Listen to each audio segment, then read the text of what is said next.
Okay. All right. Well, thank you so much, Griet, for coming. And on behalf of MSU Denver and the Center for Entrepreneurship, I want to welcome everyone here.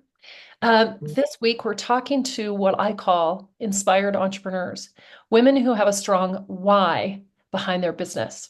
And so today, I want to introduce you to Griet. And would you to say your last name? Because I don't even know how to pronounce it. Mine? Yeah. Depypere. Yeah, Depypere? Okay, good. yeah. That's fine. Thank you. I would never have guessed. So thank you for that. So Griet is a serial entrepreneur from Belgium originally who owns two beautiful properties in Costa Rica. One of those is LaSenda Eco Resort and Cala Boutique Hotel is the other. She's strongly committed to ecological and spiritual harmony and has created spaces where the beauty of the natural landscape inspires spiritual experiences all without a business plan. So I want to so I want you to tell us about your business so everybody has an idea what it is you do. Um, so yeah, there's like two businesses. Yeah. But before that, I had another Yeah. business Oh, yeah, tell in us that. Italy. Tell us about that. Because you were Okay, young so when you started that, actually, right? I had no idea that I ever would do business in my life when I when I was young and I started to study. I'm a linguist. I'm a Slavic philologist. So yeah, had no wish for doing any business. I love the literature and this kind of things. But then, things don't ever, yeah, mostly don't turn out the way you want them. And I started the business, and something actually, you know, I started because of circumstances. I don't gonna go into the whole story. I started a gelato business on the island of Sardinia in Italy with my sister and my brother-in-law, and I didn't even like gelato. I'm not into sweets, but this business became so successful, like from the first day, and I don't know why, you know, and it became really, really successful. But as it was not really our calling, or not my calling, to produce ice cream and sell ice cream, so we were dreaming of, you know uh, yeah, beyond ice cream. And so we wanted to build a hotel somewhere in the globe. I don't know why a hotel. And so I visited many countries in Asia because I liked Asia, to see if there was a nice place to live. But then we heard about Costa Rica, and we went there, and we just that was it. That was the place. We immediately fell in love, and we moved there with the family. Uh, Actually, we first went in '92 and moved there in '94. And we've never had a hotel business. We didn't even know how to start with that, you know, how to run a hotel or anything. Well, we never knew how to run an ice cream business, neither, you know. We just did it. Uh-huh. So it's like, I feel somehow, uh, you know, that we were, for me, I'm not a business person, I'm an adventurer, you know, more than a business person. But an adventurer, I'm incredibly curious. And when I have a dream, I do everything to accomplish it. Yeah. Yeah. So, so we came there in Costa Rica more than 30 years ago, and Costa Rica was quite different from what it is now. Yeah, we came to that village. It's called Playa Tamarindo. Wasn't even a village. Oh, wow. No phones, no roads.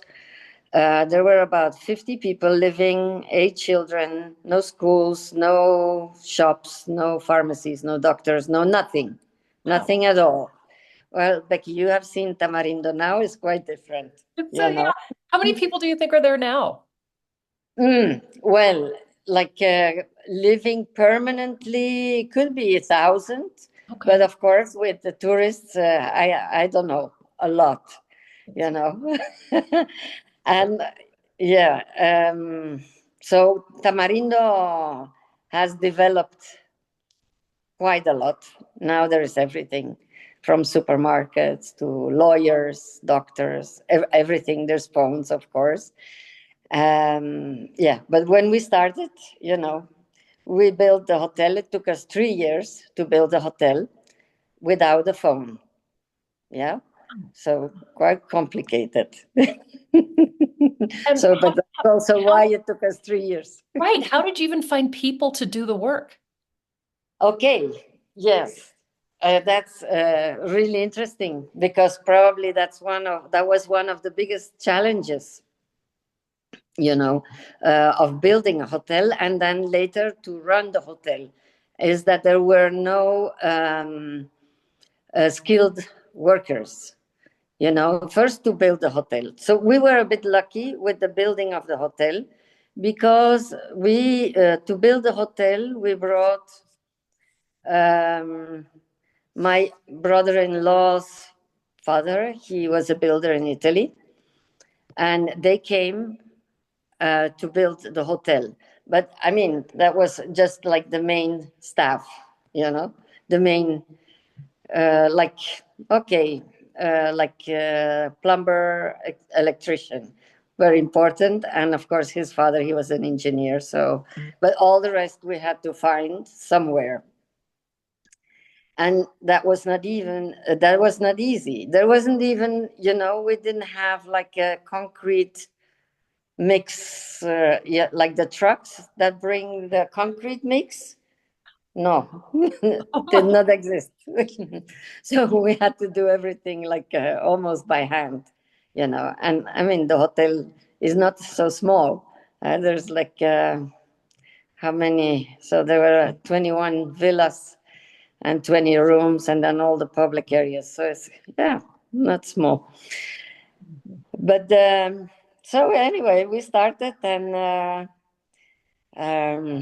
yeah, and actually also interesting. We got an architect from Costa Rica, but then part of the plans that they designed were not buildable. Really, it didn't, you know.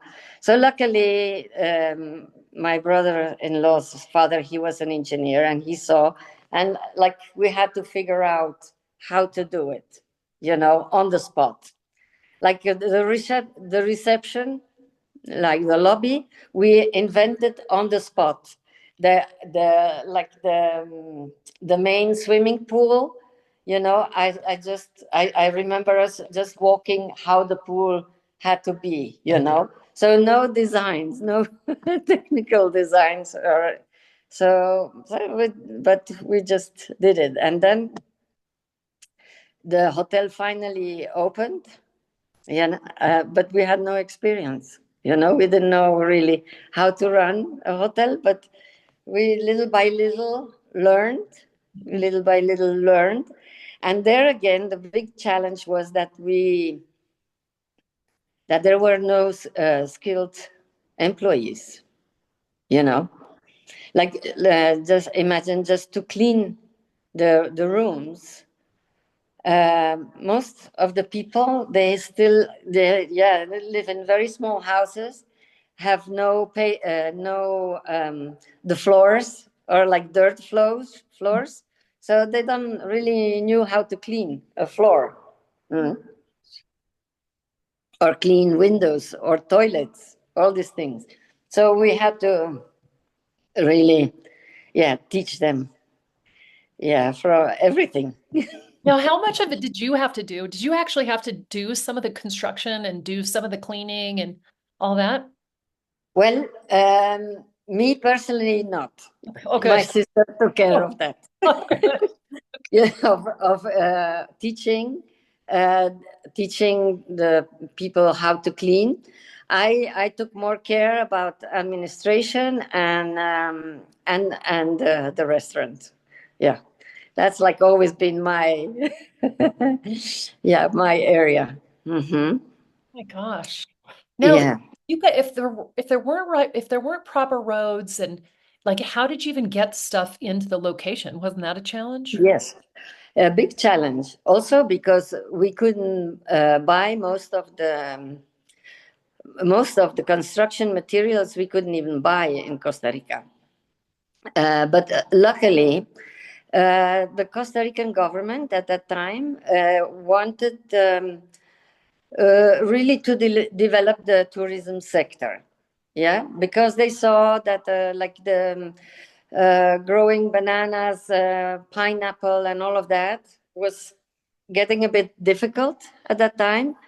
Uh, yeah, well, like one reason was because Europe wanted to import these tropical fruits only from ex-colonies, so mostly Africa, and not anymore from Costa Rica. So they were a bit in trouble. And so the government, I think they had a very good vision. They wanted to invest in green tourism, yeah? And Oh, so to attract investors, into tourism infrastructure. They so we could build the whole hotel first of all without paying sales tax, yeah, and we could import whatever that we could not find abroad or we could find cheaper abroad without paying import taxes. wow. Yeah. Huge. Yeah, so we imported containers and containers from Italy. Yeah, like all the floors in Cala are from Italy. All the wiring is from Italy because in Costa Rica we couldn't find wiring that was fire. How you call it? Yeah, they Resistant don't burn. Oh yeah, fireproof. Fireproof. Yeah, and so many more things you have no idea, you know. I can't And imagine even like a commercial kitchen. Like how would you even know what to do? yeah, no, imported, everything important, and part of the hotel, or like private villas with their own garden, their own swimming pool. The villas have their kitchen, so all the appliances they came or from Italy, all from Italy. All from Italy. Then all the sheets, the towels, everything from the States. The furniture had to be handmade, custom made, everything. So yeah, it took us 3 years. Oh my gosh. And has it changed much since you built it? Yes. We have done like already twice. We have remodeled everything. Like the main infrastructure is the same, but all decoration has totally changed. Totally changed. Yeah, like when you have a hotel, you really need to update. Let's say every 10 years. It's good to remodel, give it like a new uh, look. Yeah, it's So good. when you started, not only did that you not have like infrastructure, like they didn't have infrastructure and all that you didn't have supplies, you also didn't have an easy way to promote. Yeah. So that was a little bit of a problem because so Costa Rica had attracted a lot of investors, by the way I told you. But then they didn't promote the country. Okay. Yeah. So then there was the infrastructure. There were nice hotels. Let's say infrastructure. There was hotels. Still, there were no roads. But it's still, yeah, that's okay because it's a country. Some adventure is okay. Mhm. Uh, but what lacked was the country promoting itself. Yeah, that, and then also the closest airport was 5 hours driving. Oh, because that was San Jose, huh? at the San time? Jose. So that was also a problem. So later, in the beginning of the, I think 2000 or maybe 2010, I don't remember exactly. Sorry. They built a airport in Liberia, and then everything really, really changed. Then the whole area of Guanacaste started to boom. Because for North Americans, Canadians, it was really easy to get there. Yeah. So, yeah. Yeah. But like now there's social media and there's so many Yeah. ways to reach hotels and find your way around. It's And so easy. yeah, back in the day, I don't even know how you would do it. Like you'd have to be linked up with a travel agent or something. Do you remember that those days? Yeah, mostly. So mostly we worked with travel agents. Yeah, travel agents from Costa Rica. No, who were like the in between the hotel and the agencies abroad. Yeah, so there were the people go traveling to how you call that to big business shows. Well, like Uh, travel shows, like trade shows? Travel shows, yeah, Yeah. trade shows and this and that, and they would like be yeah, promote the various hotels. Now it's all internet, you know like I think now travel agencies, or if we look at percentage who sells, yeah, the part that is sold by travel agencies, it's really, really small. Yeah. Small. Now, mostly, yeah, because with the hotel, we have our own booking engine. And so, like 50% or even a bit more, we sell through our own booking engine, which is, of course, much more convenient because then we don't have to pay commission to the travel agencies, no? And then there's the virtual agencies. Let's say there's Expedia, Booking.com, and all of that. But there, of course, you pay uh, a fee, no, a commission. Hmm. Yeah, Wow. Okay, so tell us about the eco, the LaSenda and how that started. The yeah. second one. Hmm. Yeah. Second one, which is where now my heart is really. So I bought this property in 2005. Um, it belonged to a lady who was working in the laundry room of the hotel. It was her family property, and she asked me if I was interested to buy it. It's a 74-acre land, um, mainly like a farm, but um, let's say 3/4 is just forest, and 1/4 was like meadow for where they had some cows. And I said, no, I don't want to buy this. Why would I buy a farm? I don't know anything about farming or anything. But she really insisted and insisted. And at the end, I said, okay, okay. Just like somehow more to get rid of her than than anything else. And so I went with her to see the farm, and again I lost my heart. Yeah. And yeah, I bought it, you know, without really knowing what I was going to do with this. I had no clue. Mm. No clue. And I didn't really care to do something with it. No. But strangely enough, I was living in the. I was living in the hotel then.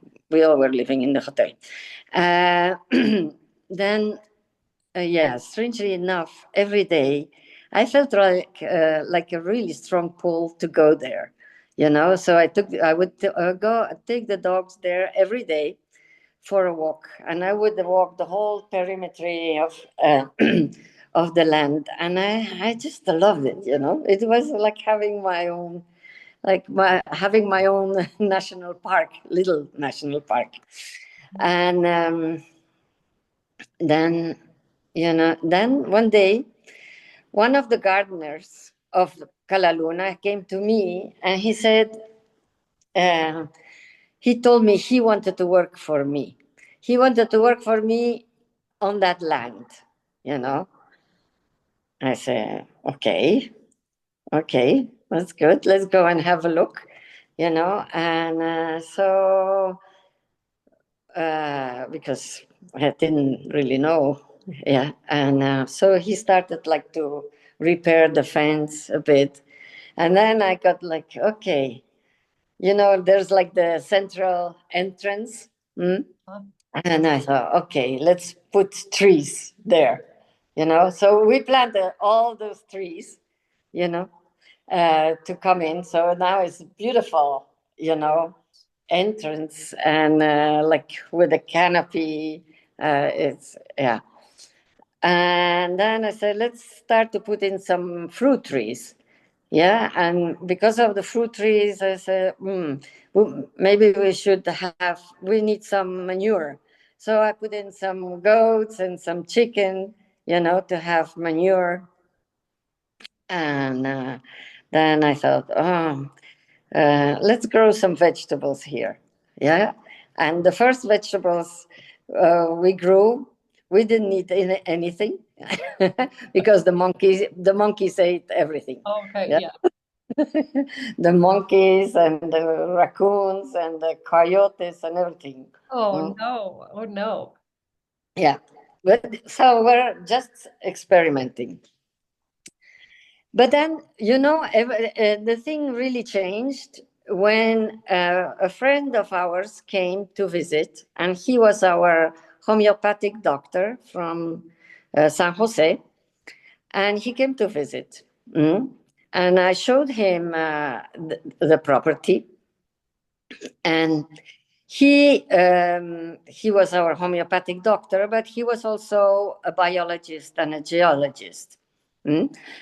And a dowser, but I'm going to talk about that later. First, he looked at the property from the point of view of a biologist. And he explained me that about the forest there in Guanacaste. It's not primary forest, it's secondary forest. Because most of the forests were cut in the beginning of last century to grow cattle. But then in the 70s, cattle was not seemed not such a good business anymore, and the forests came back. And it was the same time like tourism came up, So the forests came back, but like there's some trees that grow really fast, and because they grow so fast, they take all the sunlight, and other plants cannot grow, cannot develop. So he explained me that we had to help nature a little bit. So he taught me how to collect seeds from native trees all around, and then we put in a huge nursery to mainly, by putting in more trees to recreate, let's say, the biodiversity of the forests, so that the wildlife would have food all year round. Yeah. So that we did, and it took like 2 years before starting to put in all those trees in the forest. But then he came, and he would come like once a month to check on the nursery. And then, as I said, he was also a dowser, but he would dowse not to find water veins, but to find energy centers. And so he came and he went around, and first he found he found a vortex on the property. He found a vortex, and that's why when I thought, nice, I'm gonna build a house there. I want to come and live here instead of in the hotel. And so I started to work with architects from Costa Rica on the plans. And still he would come and visit. And then at another point, he went way into the forest, and he found those two energy centers. Two energy centers who were not vortexes. Vortexes are an underground energy going up, but he found two energy centers that are like energy jets that are coming from the grid of energy around the planet, and they came like boom, like down. He also found that they had an opposite charge, like positive, negative, male, female, the polarity, let's say, no? And I asked him, oh, what do I do with this now? And he said, I don't know. I asked, do I put in a spa? He said, no. He said, just wait and see what the earth tells you to do. No? So, okay. We waited, but like nothing came up. But then 2 years later, he called us and he said, I know what you have to do. You have to put in a labyrinth. And he channeled all the instructions of how this labyrinth, had to be. So, okay, the labyrinth. So we got all those instructions, but now the dowser, my friend, he was not a labyrinth designer. But luckily enough, in Costa Rica, there is an architect who specialized in sacred geometry and labyrinth design. So we brought all those instructions to him, and he designed the labyrinth. So this all was 2009. Like the same time as I was building the house, we built the labyrinth. And then I had the labyrinth. And I thought, now what do I do with the labyrinth? And it happened to be the biggest labyrinth in the world. It's like 3 acres, the labyrinth. So I don't know if any one of you has ever been to a labyrinth. Just to explain, it's not a maze. It's very different from a maze. A maze, you get lost, and you have to find your way out. A labyrinth is a place it has only one path. You just follow it, and it's a path of for introspection, for meditation, and so forth, or maybe, to find your purpose in life or whatever. You can use it for many things. So I had this labyrinth, and I said, what do I do now? So I felt I had to share this, with the community. And so I invited friends and mainly friends to come and walk it, and so people talked about it a little bit and wanted to come and walk. But then one I had a dream. I had a dream of people coming inside the house, just walking inside the house, all having, and like my whole dining area and living area was full of little tables with people sitting down and having a meal. I was kind of annoyed during my dream because I felt like kind of invaded. My space was invaded. And next day I talked to Anne about the dream, but okay, that was the dream. And I think maybe 1 or 2 days later, I walked the labyrinth because we walked it a lot. And all of a sudden, during my walk, I understood what I had to do, like connecting the dream, what the dream meant. And so I understood that I had to organize.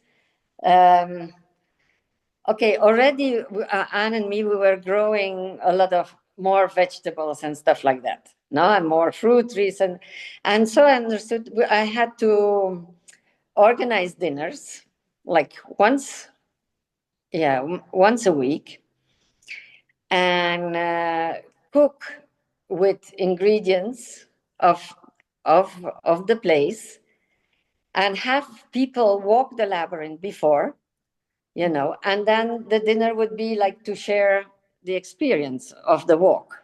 And every week we would use like a different star ingredient. Like if it was the time of papaya, the whole 3-course meal would be around papaya or sesame seeds or cashew nuts or all this thing. So it was called Magical Friday, because it was on Friday, every Friday, during the dry season only. Yeah. And so this was like the whole beginning. Yeah. Then also, I think, you know, uh, I feel I've been a spiritual person all my life, since I was a child, I think, because I think asking questions, how the universe works, how it's all, is together, is a spiritual question. It can be, of course, purely physical, but can be metaphysical also. Yeah. And so when I came to Costa Rica, I really I really dedicated myself more and more to spiritual work, which made that I became my awareness grew, my consciousness about nature, especially. I really feel I learned to um, appreciate nature really in Costa Rica, and to be very conscious, about the importance of nature, and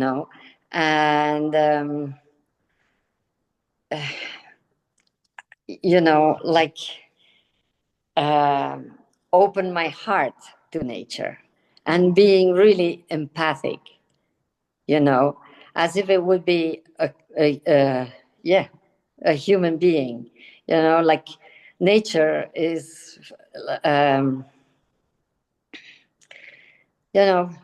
very often, I mean, mostly humans, they think they are the center of the universe. Yeah. Yeah. And really, I don't think it's like that.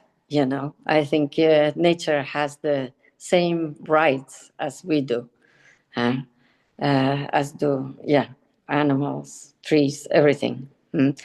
So, why I'm saying this? Okay, because more and more I started to see and feel the importance of the place, of the land, of the labyrinth, but the labyrinth, but the land also around the labyrinth. Yeah. I saw also the impact it had on the people that visited the place, but also on us living there. Uh-huh. Um, it really, because the labyrinth, because of its construction, it's a complicated story now, but it's really like a portal, It's like a portal to connect with your inner self. And so what I learned by walking the labyrinth, because you walk the labyrinth in meditation, that most of the things I did, never came from my head. Yeah. Wow. They came from being connected with my being. Yeah. And that's what really gives you guidance. of what to do. Yes, if Yeah. you're paying attention. Yeah. Mm-hmm. Uh-huh. So, if I say I had never had a business plan, it's true. I just let myself guide. I listen. Yeah, I listen, and yeah, because somehow it comes from really deep down. It's like divine guidance, and it's always right. Mhm. Yeah. Hey, I wanted to show you, see if you guys can see. I have to hold on. I want to show you what this labyrinth looks like because it's really cool. I don't know if you can see it very well, but it's like it's got two sides, like two circles that come together. And that's really unusual. It's the only one in the world that does that, isn't it? Yes, it's the only labyrinth in the world that has two centers. So that's the polarity. Let's say it's like the male center and the female center, or the yin and yang. And so with the design, they created a third center in the middle. Yeah. And it's like a point. And it's in sacred geometry, it's the point of union or the point of creation. And because of the design, yeah, like there in the center, there's a whole area of creative energy, and actually it's like where you get the insights and everything, when you're walking there. Mm. So the Um, thing too about this labyrinth is it's all made out of cactus. So what yes. defines the path are these, giant, is it like San Pedro cactus or? Well, it looks like San Pedro, but it's the Costa Rican version of San Pedro because San Pedro is from the Andes, Okay. from the mountains of Peru and so on. But it looks the same. And so this was part of the instructions. We had to use two kind of cactus. That one, let's call it the San Pedro, and the other one is the prickly pear. Why did we have to use cactus? Because for the indigenous people, it's a sacred plant. This gel kind substance they have inside is a very good conductor for energy. Then all the little thorns are like mini antennas to capture more energy from the cosmos. Yeah, from we had to use these two kinds of cactus because one, let's say the San Pedro, representing the male active energy, and the prickly pear representing the female receptive energy. So there's this polarity again, the two opposites. Mm. Also, in the center of each, in the middle of each center, we had to put a ceiba tree, which we grew from a little seed. And the ceiba tree is the highest tree in the tropical forest. And also for that, it's a sacred tree because as it is the highest, it's representing the connection between the cosmos, the world, and the underworld. Yeah. Grows up to 60 feet. Yeah, 60 feet. Mm-hmm. Yeah. Gosh, that's amazing. So tell us about then how when you added in the glamping spaces and like Yeah. really welcomed people in. Yeah. Well, again, this was like a coming together of circumstances. So we had in the hotel, we had a client, yeah, who came, she came for a dinner, a labyrinth walk and a dinner. And she was teaching art classes at the Naropa University of in Colorado. Yeah. I think Boulder, no? Oh yeah, just around Yeah. just a couple minutes Yeah. away. Okay. So she was teaching art classes there, and she said, why don't you start doing retreats? I could bring so many teachers from the Naropa University who could hold retreats here, and students could come here and this and that. And we said, okay, let's try to do this. And so, yeah, that's when we built the dome. Yeah, the geodesic dome, and the glamping units. Okay. Yeah. How long ago was that? Well, that was, I think we finished them during COVID. Oh, okay. So there we had some, that was some misfortune because we built it and, we couldn't really do anything because, because nobody could travel. And worse is that this woman, she passed away. Yeah, she had a surgery, something very not a big surgery, but something went wrong, and her heart, uh, yeah, how you say, yeah, I don't know, but she passed away. Yeah, It's terrible. yeah, and okay, but well then, anyway, uh, so So that I was, mean, that's oh yeah, 5 years ago. oh, 5 years ago. So then we started in the dome. We started to do sound journeys, a lot of we like a lot of sound journeys, and then of course we do lots of ceremonies. Plant ceremonies, and we started to organize retreats. We started to organize our own retreats, but also people started to come to us to ask if they could organize retreats there. Yeah, and so now we're full on with my this. gosh. Well, now what do you see? Where do you see going next? Do you guys have any plan for where you're going to be in 5 years? Yeah, I think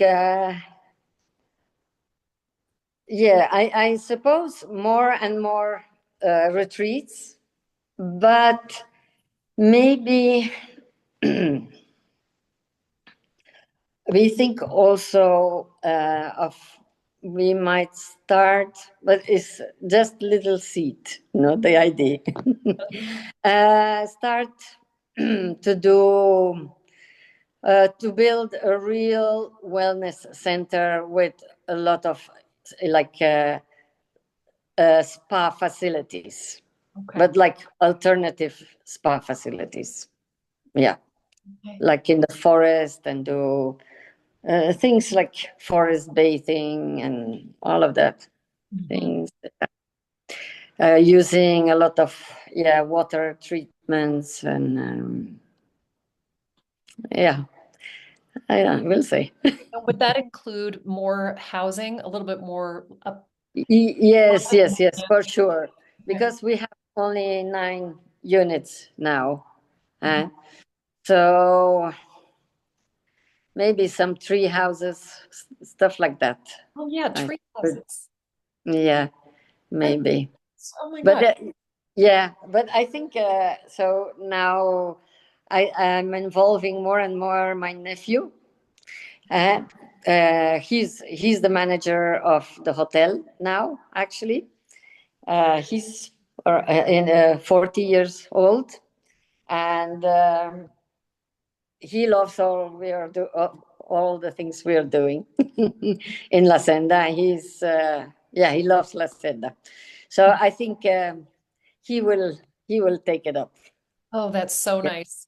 Yeah, I can see yeah, that would be a natural progression in where you yeah, guys go. yeah, Wow. yeah, It's, yeah, yeah. it sounds to me like things went, not that everything's perfect and not that it wasn't a challenge, but is there any time that you just totally had to shift and do something completely different than what you were expecting? Like a big pivot? Not really, not really. There's been, you know, yeah, at some point there's been a shift in LaSenda because some agency had talked us into doing events for incentive groups in LaSenda. Mm. No, Hmm. and yeah, we created like a whole event around around um, around the elemental beings of the forest, the energy beings of the forest. It was beautiful because we created a whole circuit through the forest, and there were um, actors, everywhere, um, representing those all the different elemental beings, and there was like a light shows and everything, you know. Uh-huh. It was very magical, no? But I felt I it was not our kind of public. Hmm. Right. You know, Hmm. it. I mean, we invested so much time in all of that because Anne made all the costumes. Oh my, Yeah, she's good at yeah, that. Uh-huh. yeah. She's good at that. And but we had a lot of fun, creating the whole event. A lot of fun, because you can like have your fantasy going. Yeah. But then we felt the people that came were just not in tune with what we wanted to transmit, you know. Hmm. And so even if we had put so much energy into it, I said no, I don't want that. I feel it's not good for the land. It's not good for the labyrinth.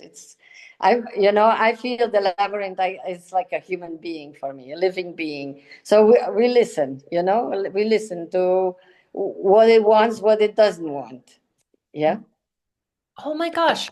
Great. Yeah. I love this idea because I think if we communicate with our businesses as though they're a separate being from us, we Yeah. can learn something from them. They will Yeah. communicate with us. So Yeah. that's amazing. Okay. Also, it's an important thing. It's very important, that we don't be, just um, that the money is not the most important thing, you Yeah. know, Hmm. because of course, incentive groups, they have lots of money, Hmm. plenty of money. But if you have to do something that doesn't feel right, you know, it's, it's unhealthy. It's Yeah. just unhealthy, you Wow. know. I think the most important thing is why you do something, you know, why. And it has to be totally in line with your philosophy, um, y- your integrity, and everything, you Mhm. know. And so what we want is really to create a place for transformation, for more consciousness, etc. And so if you get those incentive groups, mostly people, they come there and they're already half drunk, you know. Yeah. What can you transmit? Nothing. Nothing. Yeah. Mhm. So no. So if you had to say your why behind it, what is your why? Yeah, my why, um, you know, is like I want the same forever for whoever comes as I want for myself, Mhm. you know. And for myself, I want to become a more conscious, more evolved person, you know. And I want that for everyone who comes to LaSenda. So I want somehow to make that possible in, and open that space because I know, you know, that the energy of LaSenda, really, it's for most people arriving there, they immediately feel it. That something is special there, you know. And so I want people to be able to open their heart there, open their minds and be in touch with themselves, you know. Mhm. And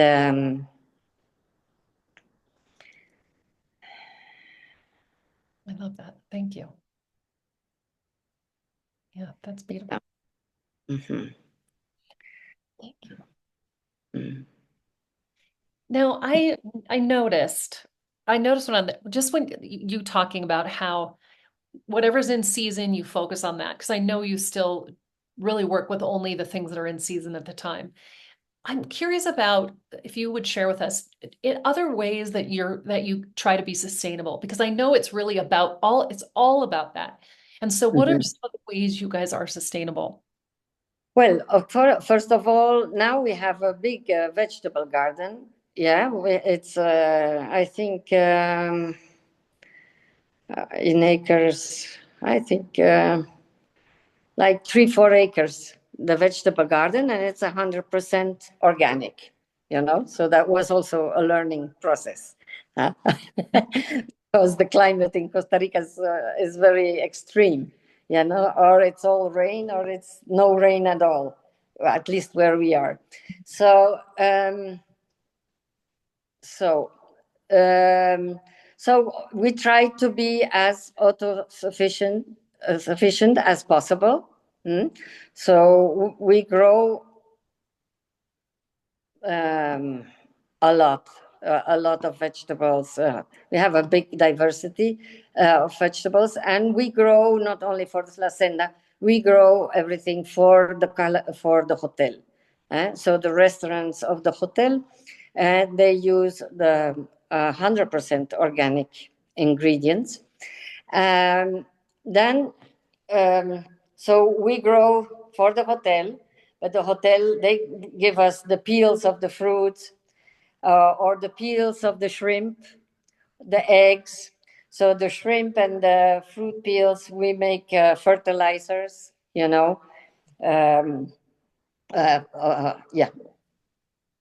from them. The eggs we grind. First there's a whole process, no? So then we have animals also, and also leftovers from the hotel. They come to the animals. Then we use solar energy. But anyway, Costa Rica has now 98% of renewable energy. So amazing.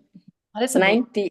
98%, yes. Gosh. Yeah, and they're working to be 100% soon. Goodness. And is it mostly solar? In Costa Rica, no, it's mostly hydro power, wind, and how you call it, geothermic Oh from yeah. the volcanoes, yeah, and also solar power, yeah, Gosh, all those aspects. That's amazing. yeah, and yeah, that's. Let me think. Okay, we also have a big medicinal herb garden. Where I'm close to the medicinal herbs are mostly we make our own teas, then that we also sell in the hotel. But there we also have 10 beehives, so we have our own honey, and the honey, of course, is from the flowers of the medicine, mostly from the medicinal garden. So the honey is medicinal. Already, honey per se is medicinal, but this one is double medicinal. Oh yeah, that's really cool. Yeah. You sell And the honey there or you mostly just use it? yes, we sell it. Yeah, we sell it. Yes, yes, yes. Also, we have horses. Horses, we don't ride the horses, But well, I just love to watch them. I think they teach me a lot from their silence. Yeah, but then we use the manure of the horses and also from the chickens and the goats to make our compost. Yeah. Mhm. Mhm. And we make our own compost with this manure. But also, the horses are free in the meadows. In the meadows, they don't. You're not. They're not in little boxes. Just in the meadow. And then we use to make our compost. Um, we use like a let's say mycelium. We use mycelium that grows under the leaves in the forest. Yeah, it's like a fungus, and we mix that with the horse manure uh, and yeah, pudre. Yeah, I don't know how you call it. Yeah, also molasses from sugarcane. And because we use this fungus out of the forest, of our forest, so when we give that, um, this compost, we integrate into the soil to renew the soil constantly. But because of that fungus, it kind of protects our vegetables against the fungus of that is around. So it's like a homeopathy. Yeah, yeah, Wow. like a homeopathic system. Hmm. Oh Yeah, my gosh, that is so amazing. Well, I am so glad you've shared all this with us today. you're Such a welcome. beautiful place. And honestly, I had some huge awakenings when I was walking through the labyrinth. So it does absolutely do what you're expecting it to do and hoping it will do. So I thank you so much.